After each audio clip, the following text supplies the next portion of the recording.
Hello, everyone, and welcome to this very special interview with my lovely friend and author of The Power of Letting Go, John Purkiss. John, it's lovely to have you here with us. Are you happy for me to introduce you? Please do. Thank you for inviting me. You're so welcome. So I want to give you John's official bio first, ladies and gents, but then I also want to share something personal about how I met John. So John studied economics at Cambridge University and he has an MBA from INSEAD. He began his career in banking, management consultancy, and sales and marketing. And one day he learned mindfulness by accident and his interest. Since then, John has explored all the major spiritual traditions, and he noticed that every technique that worked involved letting go. Hence the title of his new book, The Power of Letting Go. And John is currently partner with August Leadership, where he recruits CEOs, CFOs, and other senior executives and board members. So pretty impressive background there to start with, John. I also want to share just personally that John and I met about 10 years ago in London when I was stuck in my day job as a school teacher. And I really wanted out of my job. I was searching for purpose. I was searching for direction. And I came across John at an event he was doing where he was sharing some incredible tips and suggestions and exercises from a former book that he had written called Brand You. And that book went on to support me in my journey of developing a brand, developing a signature direction for my business. And John and I have stayed in touch ever since and seem to have been on a spiritual quest without realizing it, of a similar path in different ways. And we're delighted to be here with you today. So I'm not sure if you'd remembered that, John, but that's where we met. Well, yes. By the way, it's echoing slightly. Can you hear okay?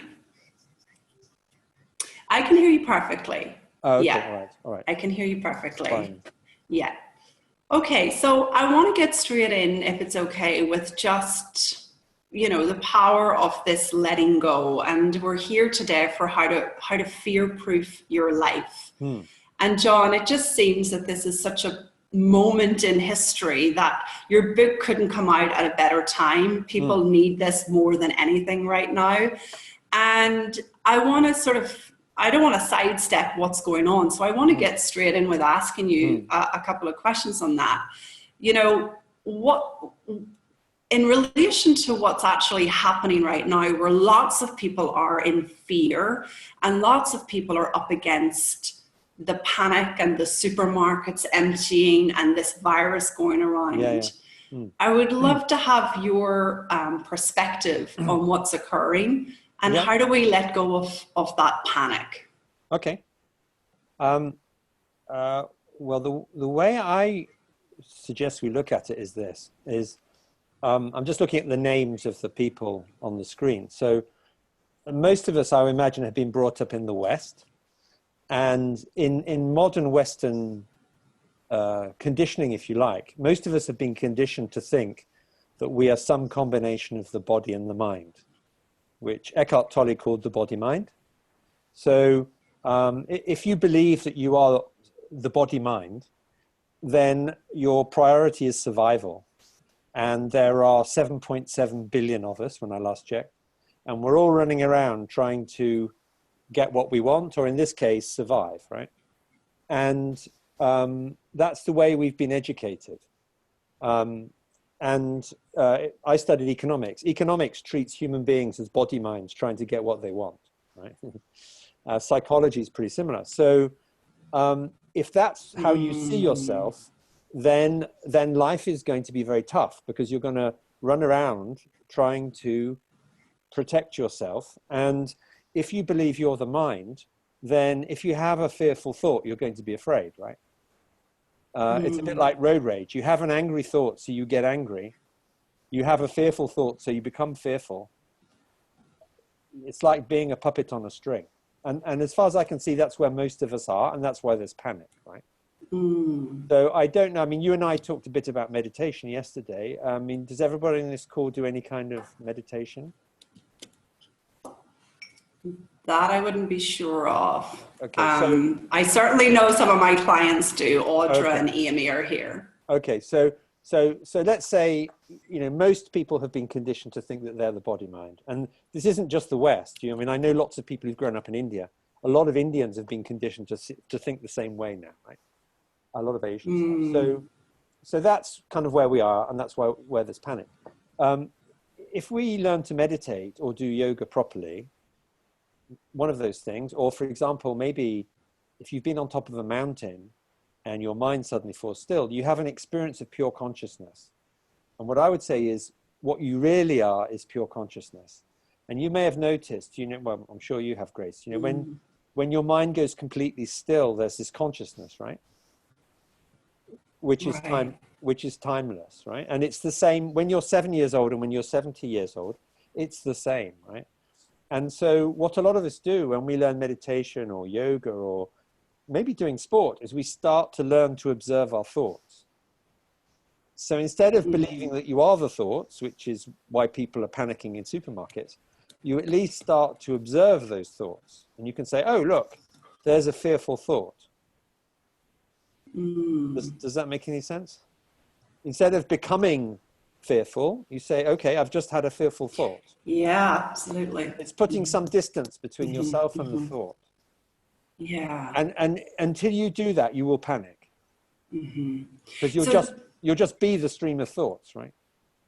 Right. That's beautiful, John. But and I can hear the question coming in from potentially from people, you know, well, how do we get that distance? You know, well, I mean, here's a metaphor. Here's a little exercise you can do, really, without learning to meditate, which I put in the book. Is imagine, you know, next time you have this torrent of thoughts, right? You have a whole load of thoughts. What's going to happen? Am I going to die? Is someone close to me going to die? Da da da da da. What you do then is imagine those thoughts are like a river which is flooded. So all these thoughts are pouring down the river. And now just imagine that you're standing on the bridge looking at the thoughts. And if you want to, you can stand with your eyes closed and visualize yourself on a bridge, right? So you now have a choice. You either stand and observe those thoughts, or you jump in the river and you get swept away. And a lot of people, unfortunately, right now are getting swept away, but you don't have to. You can say, right, I'm going to observe them. And there are lots of techniques for standing back and observing them, which is the first step towards sanity, right?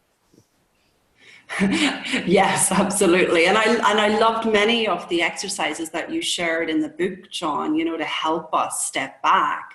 You know, part of what you're suggesting in the book is that if we do these exercises, they help us develop a stronger intuition.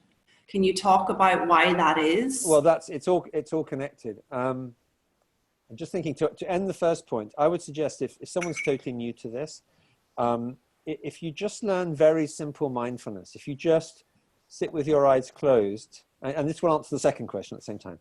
Here's an easy way to get started, is you just sit with your eyes closed twice a day, and for 5 or 10 minutes, you just place your attention on your breath as it flows in and out. And every time your mind wanders, you just bring it back to the breath. I mean, you could just do that for 5 minutes a day, twice a day, and what you'll notice is your attention can't be in two places. If it's on your breath, it's not on the fearful thought, right? And so right now, you're very likely to have fearful thoughts. What you'll notice is if you bring your attention back to your breath as it flows in and out, the fearful thought disappears, right? You may then have another fearful thought, okay? In which case you bring your attention back to your breath. But at least you start to see what's happening, right? Yeah, I love that. So, and then what happens is if you do the exercise, I mean, ideally, you know, do it twice a day for 10 minutes. And I first did this in when was it? A long time ago. If you keep doing this, what happens is your intuition will get stronger and stronger and stronger. Because what effectively you're doing is you're starting to disconnect from your mind. Because all these problems are in the mind, right? Even if you get the virus, your body will start to deal with it. You know, I mean, your body may need some help from the hospital or medication, right? But our bodies are capable of processing viruses, right? It's the mind that creates all the chaos. Yeah. I talk to my clients about, you know, having this Bob the drunk guy in our head. Yeah. Who's just constantly on overdrive. Exactly, And yet so often many of us go to him for advice, you know. Exactly, yeah. The drunk. Well, you may have read, you know, Mickey Singer's book, The Untethered Soul. Have you read that? Oh yeah, I've read Surrender Experiment. Yeah. Well, in The Untethered Soul, he says you've got this roommate, right, who gives lousy advice, but you keep going back to him. It's so innocent, yeah. Us, our crazy humanity. So, John, tell us a bit more then about, you know, because something that I find in the book just so helpful was this I am mantra that you described. Oh, yeah. So you're talking about coming back to the breath, but you also share a little about mantras, and this particular I am what stood out for me. Can you share a little bit more about that and how you came across that? Yeah, so essentially there are three levels, right? So there's the, you know, each of us in it, to simplify, we have three levels. So we have the body, right? And we can all observe the body changing and coming and going. I mean, you know, we shed cells, new cells grow, etc. So that's happening. Then we've got the mind, which is basically a torrent of thoughts. We've got that. And then the third level is what I would just call pure consciousness. And the pure consciousness is I am. Right, and that I am is there all the time, and arguably it was there before you were born, and it'll be there after you die. Right, so that I am is there all the time. Another analogy would be, which I used in the book, is the I am is the screen, and then you've got all these things that are happening. They're the movie, right? And that screen, or the I am, is there all the time. Which just we forget it. We get caught up in the drama. And so what that's a mantra is simply means mind instrument, right? So that I am mantra, for those of you who haven't read the book yet, all you're doing is saying to yourself, I am. And it's not I am this or I am that. It's just I am. And it kind of helps you to get into the idea or the experience that you are, full stop. And all this other stuff comes and goes, but the I am doesn't change. It's there constantly. So it's a very, very simple way of getting into meditation. Yeah, and I love that you're saying it's not about adding something to the I am, you know, even adding something positive. That was one of the other things I really picked up from your book. You know, is that, you know, we have these stories about ourselves, and some of them are positive stories or positive labels, but I heard you say strongly in the book, even those positive things that we're saying or making up. I'll talk a bit further about that, because that really stood out to me. Yeah. Especially in a world where we're encouraged to, you know, get rid of negative self-talk and get into positive stuff. Yeah, I mean, it's another part of conditioning, particularly in the West, is we create all these labels. So we have a whole load of labels which are negative, and then we say, oh, I'm going to make progress. I'm going to have a whole load of positive labels, but they are still limiting. I mean, I was brought up, I think you were brought up as a Catholic, right? Yes. So I had 10 years of evangelical Protestantism, right? Evangelical free church. And so, you know, we've been conditioned to see things in a certain way. This I am, by the way, the I am is infinite. It's pure consciousness. After I learned to meditate, I realized I started to see this I am in animals, right? And animals started coming up to me. So this pure consciousness, this I am, is in all living beings, right? So if you say, you know, I am, I don't know, a good coach, or I am a good football player or something, you're actually limiting yourself hugely. If you just say I am, you know, that's consciousness. It's unlimited. And so when we start sort of adding labels, for example, you know, I am a good footballer. Well, that's kind of narrowing it down a bit, because even a good footballer is more than that, right? I love that. That really stood out, you know, because what struck me, John, as well is in that particular part of your sharing in the book was that it's still a noisy mind, even if it's positive thinking, it's still a mind that's full of activity, mental activity and dialogue. Of course. And so I'm very interested in helping people sort of see, you know, see beyond the dialogue that they're in. So I love that you bring this forward and that that's there. You definitely don't. So you definitely don't need that stuff. I mean, one thing I mentioned in the book, I mean, this is a long time ago, but I went through a phase. I tried all these different things, right, before I learned to meditate. And one of them was about affirmations. And I did all these affirmations about I am this and I am that, right? You know, being all the, you know, I am wealthy and I am this. I think I had 3 car accidents in succession because I was not present. I was full of all this junk that I was pumping into my mind every morning. Yeah. Me too. Yeah. And then we wonder why we're so tired, you know? Well, mate, talking to ourselves all day in our heads.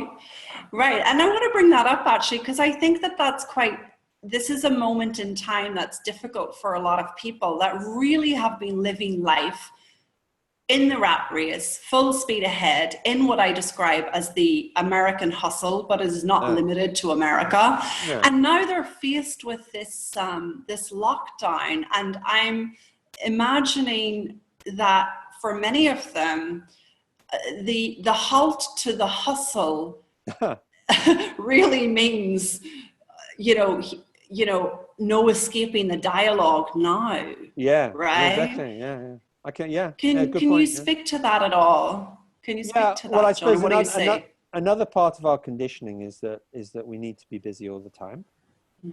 And actually, this kind of, by busy, I think we mean physically and mentally active. And I just say, it's just nonsense. So, you know, when you work for, I mean, I've worked for big companies. When you work for a big company, or you know, maybe they have a setup that encourages you to be mentally and physically busy all the time. Well, why? I mean, I don't know if you saw that one of my favorite things which I put in the book was about Calvinism. Did you read that bit about I didn't. Okay, so basically what happened was, as I understand it, is, you know, Protestantism developed in Europe, right? And they had Calvinism, and Calvinism came to North America, you know, because all these nonconformists got kicked out of Europe, or they felt uncomfortable, so they went to New World. Excuse me. And so what they took with them was this whole thing about, you know, if I'm going to be, salvation comes from working really hard and being very busy and trying my hardest at all times, right? And it got to the point, you know, on the east coast of the US, they had all these colonies, which eventually merged and became the United States. But the Massachusetts Bay Colony, you know, where Massachusetts is now, the Massachusetts Bay Colony passed a law, and they outlawed idleness. Wow. Well, I was thinking, you know, imagine you're sitting on a bench in the park and you're meditating and you're just about to have an idea to cure cancer, right? It just comes, you know, like the best ideas often come when your mind is empty, right? Like Einstein. So you're about to receive this idea for a cure for cancer, and some guy arrests you for idleness.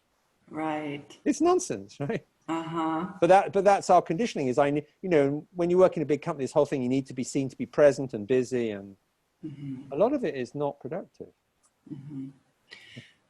So how do you manage, because you are in this incredibly important company now as well, like how do you manage this balance between that you just described, you know, needing to be seen, to be present, and to be productive, and this deep understanding you have of you know, the mindfulness, etc.? Well, the way they merge, I mean, I should say, most of the time, not all the time, but a lot of the time I work as a consultant. So I'm kind of, I'm not in the hierarchy. And I know when you're in the hierarchy, you have different pressures, right? But when you're a consultant, you can say to the chief executive or whoever, I think we need to do this. And you have a short meeting and then you go away and you do something, right? Whereas when you're in a hierarchy, I mean, I spent, for 5 years, I worked for 12 hours a day in a hierarchy, right? Just after I learned mindfulness. And the way I handle it, if I'm in that situation, is say, okay, so what you'll notice, imagine you've just started to meditate and observe your thoughts and not panic so much, right? What you'll notice is is your boss, for example, and your colleagues, a lot of them are likely to be running around panicking, right? Or being active for the sake of it, whatever. The way I handle it these days is I let go completely. So this is, we're jumping a bit, but you may remember from the book, the third step is surrender, which is when you let go completely. Yeah. When you let go completely, your intuition tells you what to do. So what I do practically all the time now is I have a to-do list on my iPhone, on one of those yellow pages, right? And I sit at my desk, and sometimes my intuition tells me what I need to do. But if I'm not sure what to do, I just scan down my list, and I just pick the thing I need to do next, and I do it. That's it, right? One thing, I mean, people often say, well, how do you deal with goals and, budgets and targets and all that stuff? Because organizations impose all of that stuff on you, right? So the way I deal with that is acknowledge what the target is, and then just do the same thing. Just let go completely, decide what I need to do now, and do it. Because the alternative is to sit there analyzing and thinking everything through, and it's just not productive. I mean, for those of you who don't know, I've been following a guru in India for nearly 6 years, and he's mentioned in the book. And he just says, he's very clear about it. He says, intuition is the highest form of intelligence. So you've got intuition, then you've got intellect, which is, most of us have intellect we've had a big dose of that, right? And at the bottom, you've got instinct, which is acting out of fear. Right. So what we're doing here is learning to act from intuition all the time, which is what, as far as I can see, Einstein did that a lot. Steve Jobs did that a lot, not all the time. But the top performers essentially are acting very quickly out of intuition. Yeah. Well, there's quite a few women in this call too that are in our work together, John. We're cultivating the wisdom, as we would call it wisdom. You're calling it intuition. Okay. So just what you're describing, just relying less on the intellect and more on the wisdom. So I mean, a lot of people here can completely connect with that. Yeah. Tell us a bit though about, because you described this wisdom. I mean, there was so much, well, we won't have time for everything. There was so much around this intuition that you described, but is this what you see that gets us into flow? And can you talk a little bit about why people always need, you talked about not knowing, and humans tend to need to know. How do we deal with that? Well, the need to know. Yes, the need to know and always be in control. Right. And start there. Yeah, it's a lot, isn't it? It is part of our conditioning to feel that we need to know. So, if you switched on the television, you'll see all these quiz shows which are about knowing, right? And then if you don't know, there's this kind of, a lot of people will criticize you if you don't know. I remember working in business. Someone would say, well, how much do we need to pay this finance director? And I said, I don't know.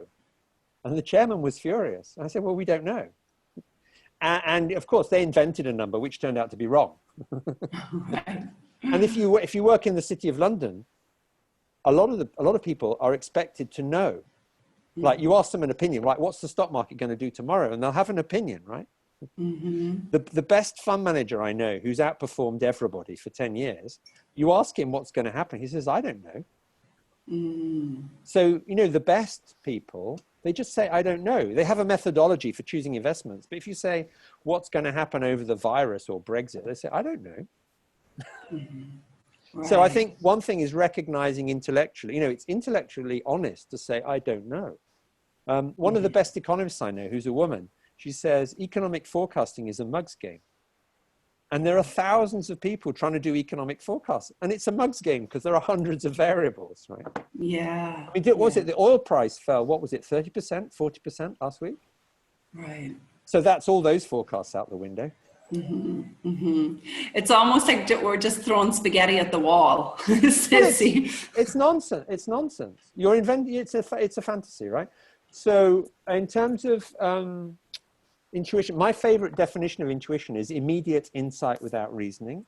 Love that. And my best way of explaining it is to say, back to the beginning, if you think you're the body mind, right, then your mind is trying to think through scenarios to predict the future, to protect yourself, right? It's very fear driven, right? If you let go completely, your intuition kicks in, and there's a big change in how you see yourself. So instead of for example, I have a body and a mind, right? But I don't see myself as a body and a mind anymore. The way I see it, and I would encourage other people to try this, is recognize that your body and your mind are part of something which is infinitely intelligent. And if you look around you, something very, very intelligent is running everything all the time, right? And to simplify, we can call that existence with a big E, right? So when you let go, you tune into existence. And everything clicks. And what some people say, they say, well, that was just a coincidence. Yeah, it was a coincidence because you tuned in, because you weren't messing up the machine anymore. Yeah. See what I'm saying? It's not machine, it's more sophisticated than that. Instead of interfering, when you let go, you tune into what's happening, and then you get all these marvelous coincidences, and things kind of fall into place very easily. And you stop fighting and stressing and this is flow. Yeah. It's flow, yeah. So I suppose the gap, it's interesting you raise this, the gap for a lot of people is they know what flow is, but they don't know how to get there. Right. And getting there involves this thing with this really scary word called surrender, which is let go completely.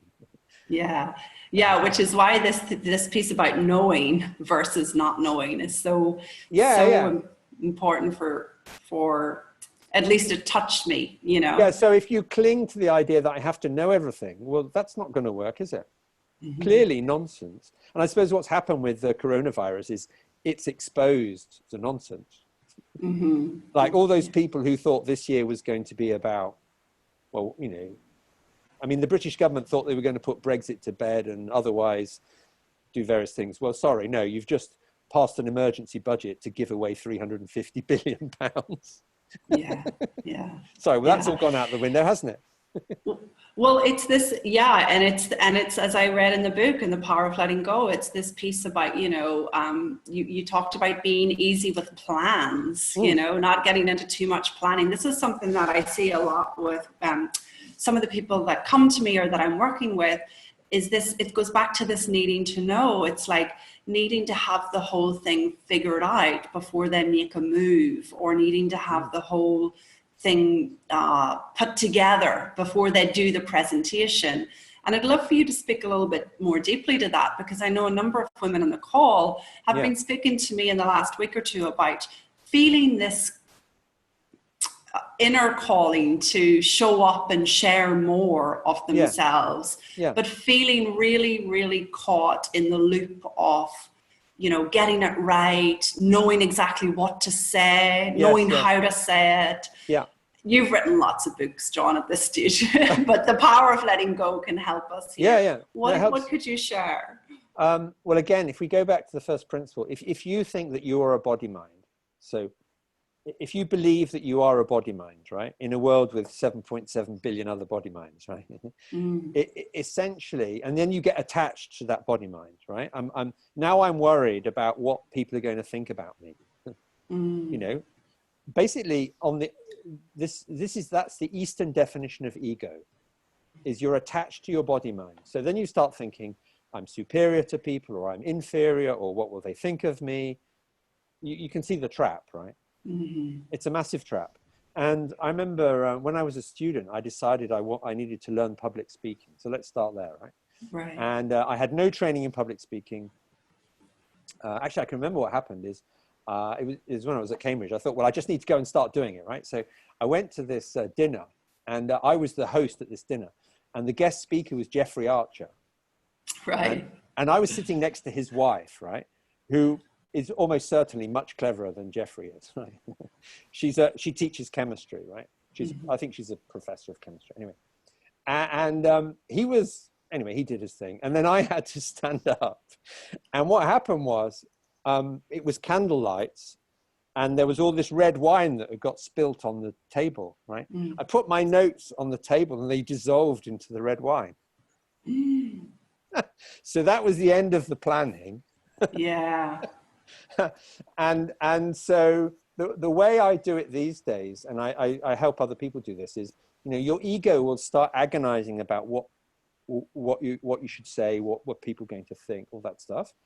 The way I try and help people to think of this is to say, okay, before you speak, if you're not used to doing this, then do one of those simple breathing exercises. Put your attention on your breath as it flows in and out. Every time your attention wanders, you bring it back to the breath, right? And then once you do that, that makes sure that you're present, right? So you're not panicking, you're present, right? And then what I do is I focus completely on helping the audience. And so that's one reason I asked you about the audience today. And, if you're speaking physically, when we go back to physical events, right? It's good to turn up early and meet people in the audience. I always do that. I turn up half an hour early. I meet people in the audience. I make a note of their names. I find out about them. We find out what we have in common. And then when I give my talk, I'm basically speaking to help them. And what is interesting about it is I forget John Purkiss completely. Because I'm totally trying to help them. And some guys will fold their arms or walk out. It doesn't matter. I'm still helping the people who are there. Yes, yes. And so the ego just vanishes, at least until the end of the talk. Yeah, yeah. I love that. It sure does. And I mean, I think also for many people, it's that, I always say it's before you're showing up and sharing that you're lost in your head about what do I say, what do I do? But as you're there, you fall out of that self-consciousness if you allow yourself to, like you said, John, be in service to the people that need to hear from you. Yeah. I'm assuming here that, I've been asked to speak about a topic I know about. So hopefully, I've never done Toastmasters or something like that. But normally, if someone asks me to speak, it's something I know about, or I've experienced, or I've written about. So all I need to do is share my experience in a way which I hope will help others. That's all. That's great simplicity there. Love it. So John, just we will be able to take a question or two possibly, but I want to ask this last question. How do we identify the fears that are running our life? Because I think that's a big one. Okay, good point. For people. So there are two things. So in chapter 2, there are like 2 stages I would suggest. So in chapter 2, we talked about maybe the easy ones, which is once you learn to be present, you'll start to observe the fears, right? Some are quite easy. You might not notice that you're afraid of spiders, or you're afraid about what's going to happen with the virus, right? You can kind of see that, right? Chapter 3 is much, much deeper. And I learned this in India from Sri Nityananda Swami. We call him Swamiji because he's got a long name. But and this is a technique which is thousands of years old, and it just takes a bit more depth to understand it. So let's take a practical example. Well, maybe if you want to do it, or we can. If someone wants to do this, think of something that you're afraid of now. Okay, something that you're afraid of now. It could be to do with the virus, could be something else. Like some people are afraid of flying. Like let's say my I'm afraid of my father or my mother getting the virus. Okay, all right. Well, I've met both of them, so we can relate to that, right? So you're afraid of them getting the virus. Okay, right.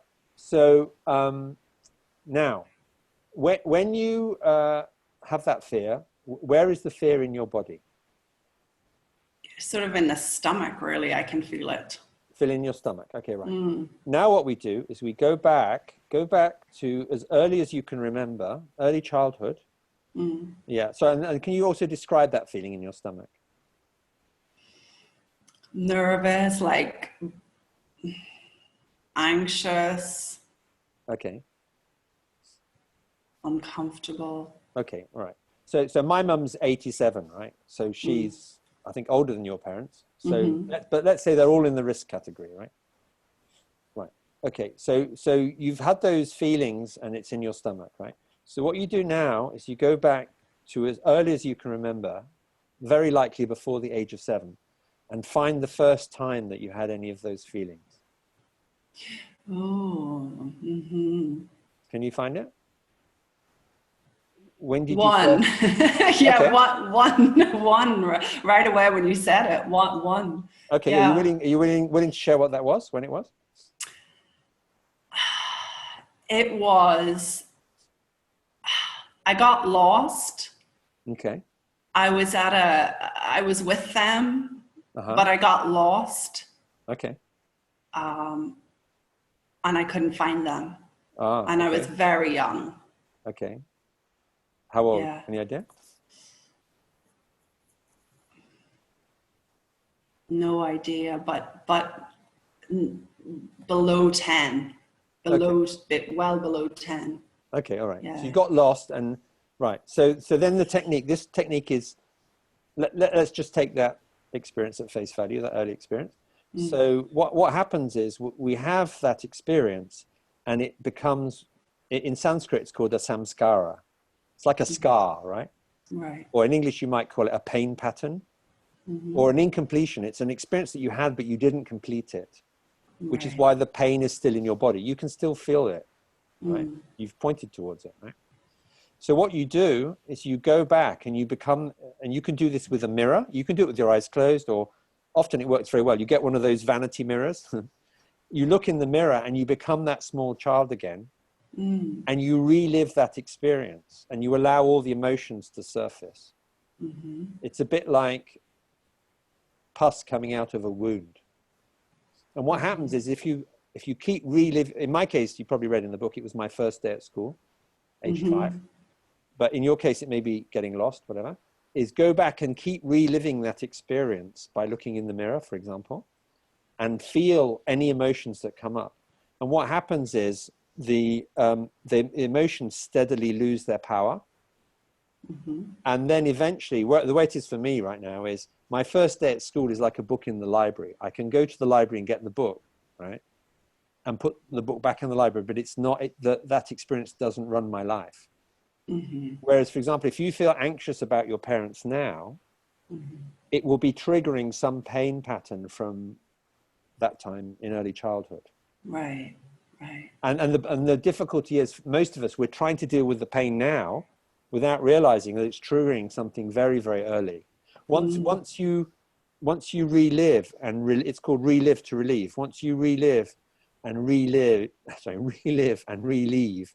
that early trauma, once you do that thoroughly, what happens is you'll still love your parents and have concern for your parents, but you won't be agonizing about it. You'll be just taking the correct precautions and doing what needs to be done. Yeah, I love that.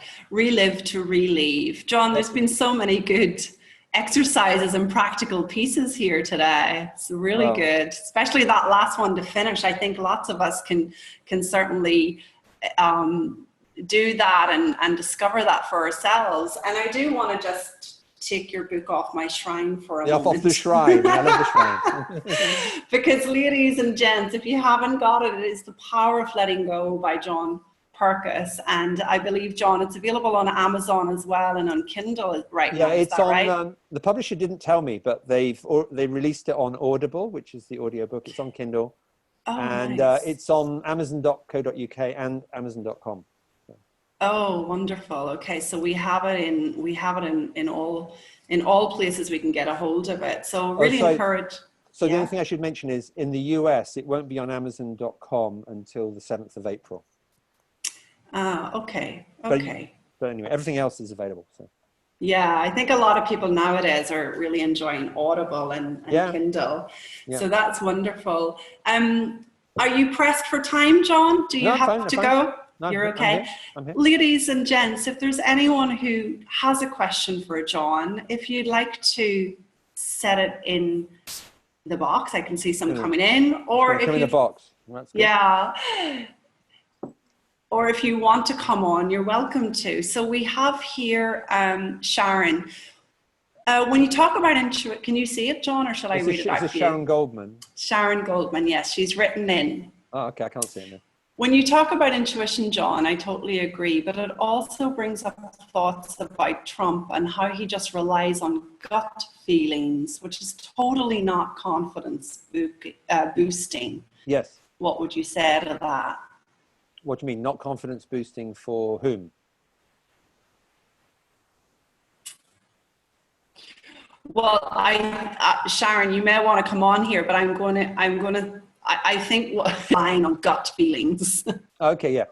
Hello, Sharon. Hello. Hi, John. Yeah, I was just thinking, like, I've heard this before, and I totally agree with it for myself, like relying on my own intuition.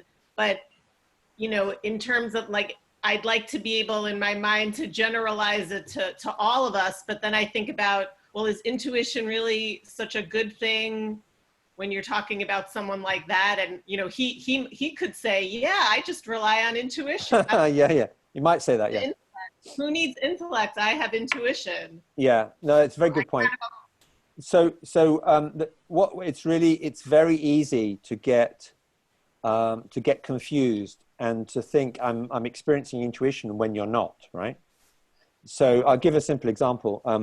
Somebody might walk down a street and have a bad feeling about someone from a different ethnic background, right? Or they might see a woman in a white coat and get nervous. And so what's happening you might think that's your intuition, you're having an insight, but actually what's happening is you're triggering, it's a pain pattern that's been triggered. So some people say, they think they're using their intuition. What's really happening is their pain patterns are being triggered and they're acting out of instinct. You see what I'm saying? Intuition, that's interesting. Yeah. Yeah, and one example, we didn't put it in the book, but we were discussing it as this is a female audience. One thing which we discussed but didn't put in the book, right, was this whole thing about women who they keep falling in love with men who hurt them. And so what's happening is, men do it too, but women, it was raised in a female context, is that, the same patterns keep getting triggered. So you think, oh, this is wonderful, this is my soulmate, etc. But it's not actually love, it's a pain pattern that's being triggered and repeated. So this is a very big incentive for us to remove our own pain patterns, and then you do function from intuition. And obviously intuition is based on love, it's not based on fear. Now, of course, in Donald Trump's case, it would be nice if he dealt with all his incompletions, but we have to start by dealing with our own, Right. That was a great question, Sharon. Thank you so much. Thank you. Does anyone else have a question or want to type into the box? I'm just trying to see you all here, and let me just see.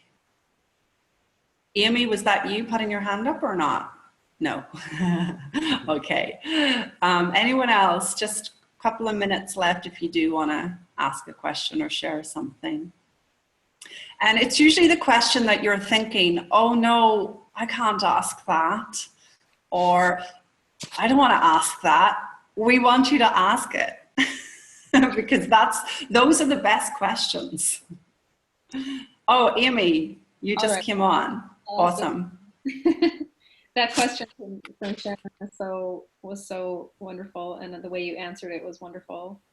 I really got that distinction between the instinct and the intuition and these different levels.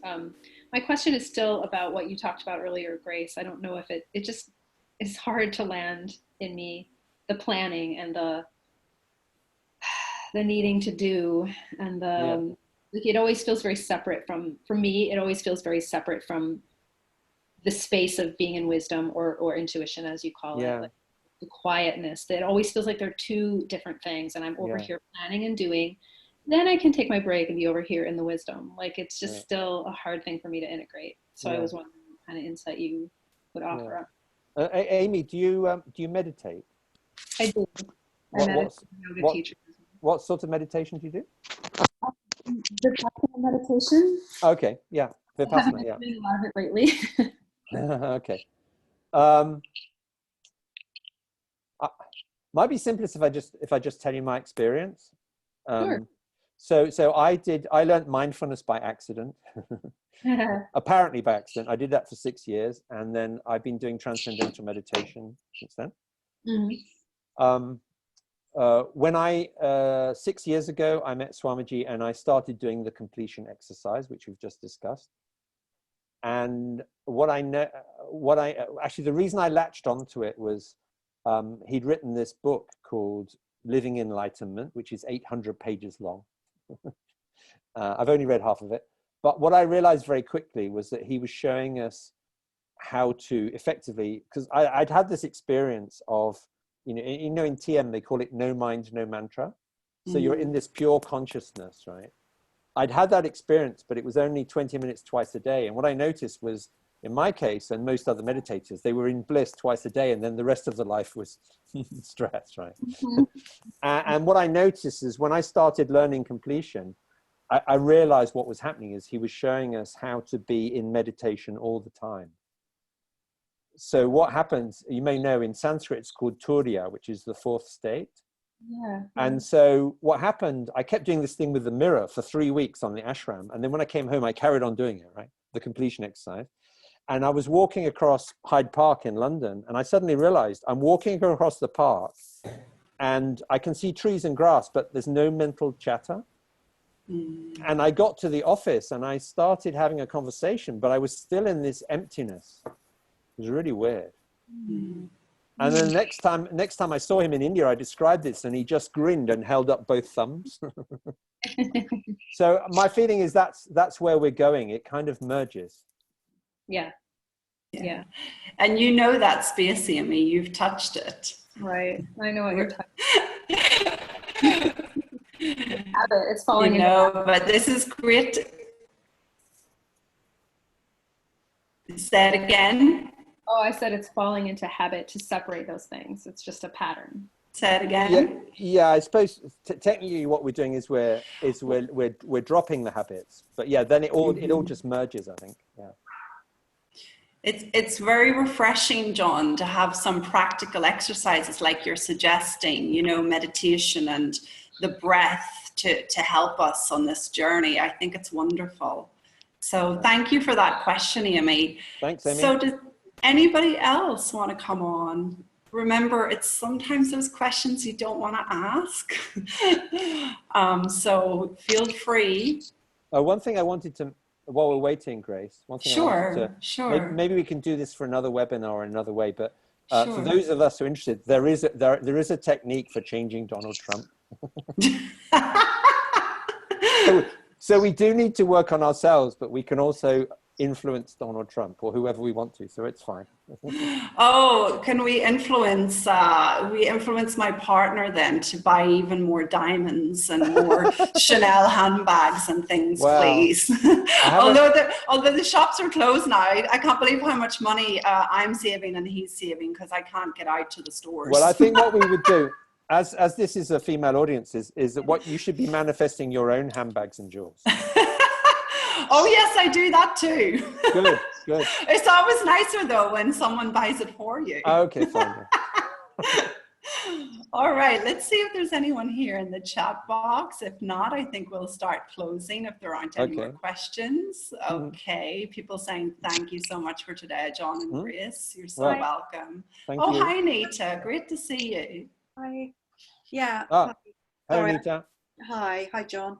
Sorry, I couldn't get on at the beginning, so I may have missed a little bit here. But, no problem.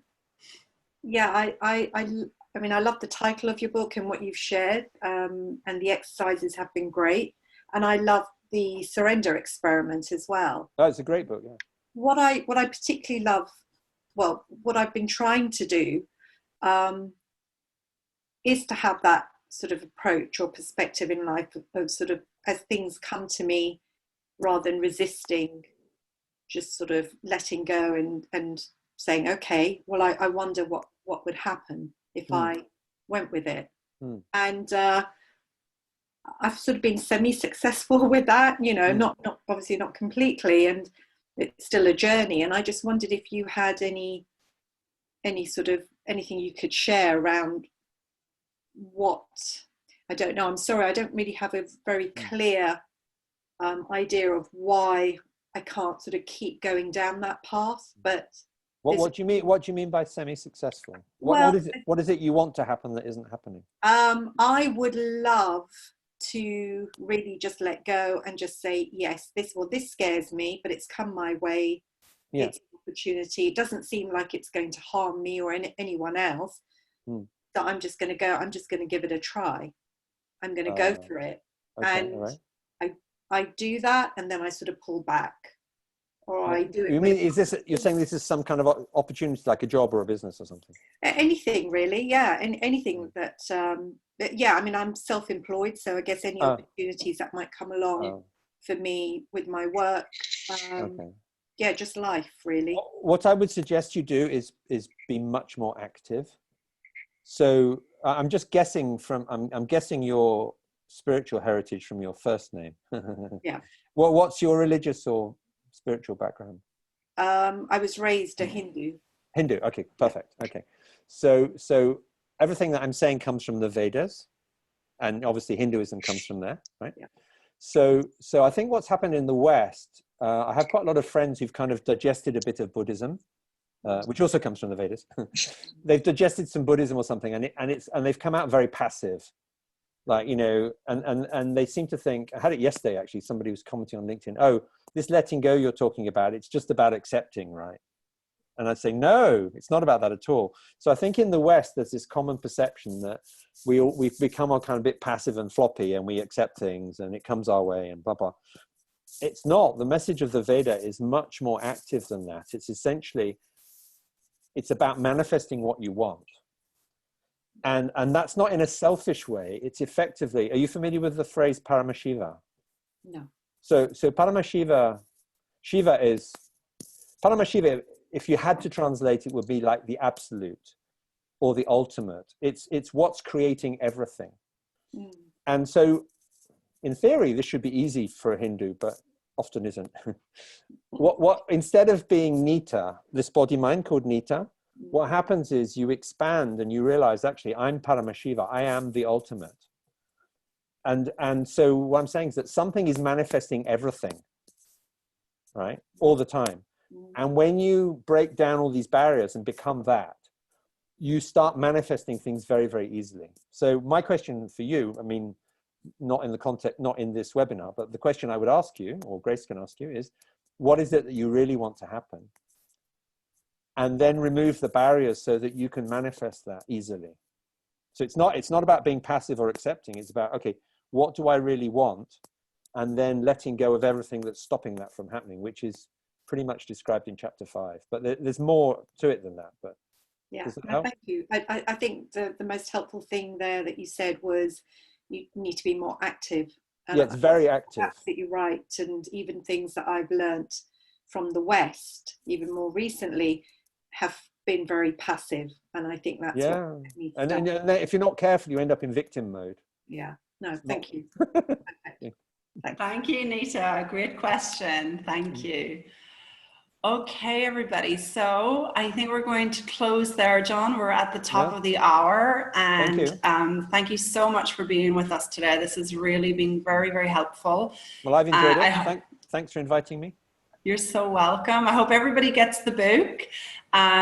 You have some contact details in the book, John, or do you have a contact detail? Well, I mean, my website is johnpurkiss.com, so that's not complicated.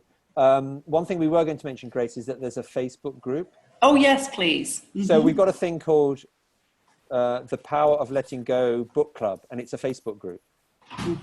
So you can, and we post things. In fact, I think, Grace, you may post a video in there, right? I will indeed, and I'm happy to share the link to the group with anyone that would like it.